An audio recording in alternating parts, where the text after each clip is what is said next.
सरकार मद दुकान बंटन जिलापाल मानू अंध होगा पड़ी दर्शक बंधु एवं सोशल मीडिया रे ट्रोल होती बहु सुनामधन्य जिलापाल माने दिन राति एक करी लोकों समस्या बुझी उन्नयन क्षेत्र में सफल अर्जन करिथिबा बहु जिलापाल माने मध्य एवं ट्रोल होती कह जाउची मद दुकान लटेरी उठान रे स्वच्छता आनिबा पाई सरकार जिलापाल मानू सीधा सड़क दायित्व देइचंती।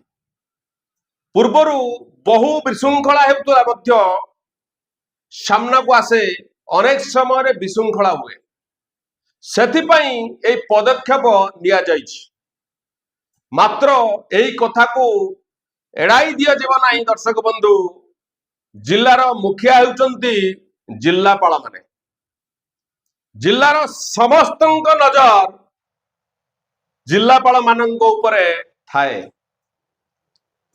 वरिष्ठ नागरिक हुंतु छात्र छात्री हुंतु कि बुद्धिजीवी हुंतु समस्त नजर थाए जिलापाल मानक उपरे। जिलापाल मानकर पदे कथा बहु गुरुत्व बहन करे। अनेक पिलांकर जीवनर चलापथ बदले देई थाए। मात्र केउ कारणरू जिलापाल मानू आज अंध पोटली बांधिबा को पड़िला बोली सोशल मीडिया रे चर्चा होउची, साधारण रे चर्चा होउची। तबे आसंतु जानिबा ए घटना विषय रे किछि। दर्शक बंधु सरकार चलिबा पई राजस्व आवश्यक आउ जिलार राजस्व आदायर मुख्य हेले जिलापाल माने। सरकार पाउथुबा राजस्वर सिंह भाग मदरु आदाय होउथुबा राजस्व। सरकार दलर समर्थक माने दीर्घ दिन हब मद बिकी मालेमाल होउथांती।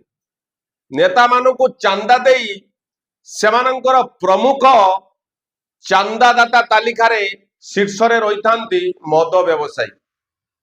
सरकारी पृष्ठपोषक और बाहु छाया तले रही विभिन्न अपराध भी घटे थांती। तेणु मद टेंडर बेले विभिन्न दुर्नीति होइथाय बोली अभियोग होइथाय। एई टेंडर प्रक्रिया को स्वच्छता आनिबा को अबकारी कमिशनर जिलापाल मानू निजे लटेरी करिबा को निर्देश देइथिले, जहा फल रे जिलापाल मानू अंध पोटली बांधी लटेरी उठेबा को पड़िथिला। दर्शक बंधु जहा भी हो आखिरे अंध पोटली बांधी जिलापाल माने लटेरी उठाइले, जहा को साधारण रे ग्रहण करा जाई नाही बोली सोशल मीडिया रे देखिले बारी हेउछि।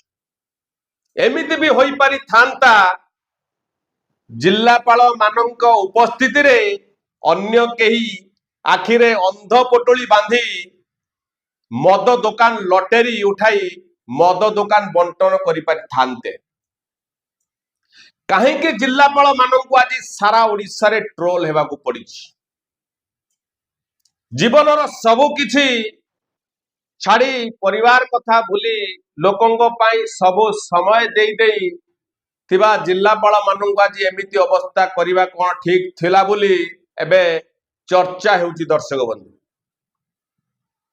तेबे ओडिशावासी बुझिबा आवश्यक जिलापाल माने मध्य सरकारी निर्देश पालन करि थांती।